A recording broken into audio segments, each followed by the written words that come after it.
You ask Tiger to solve. This deals with linear equations with one unknown. The final result is x equals 83 over 24. Let's solve it step by step. Simplify the expression. Expand the parentheses.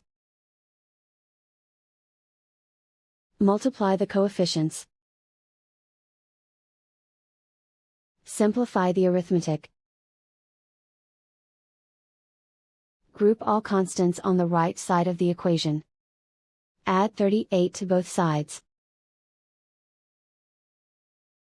Simplify the arithmetic.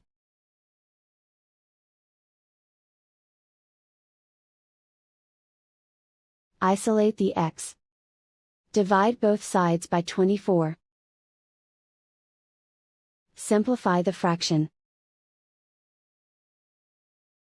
And so the final result is x equals 83 over 24.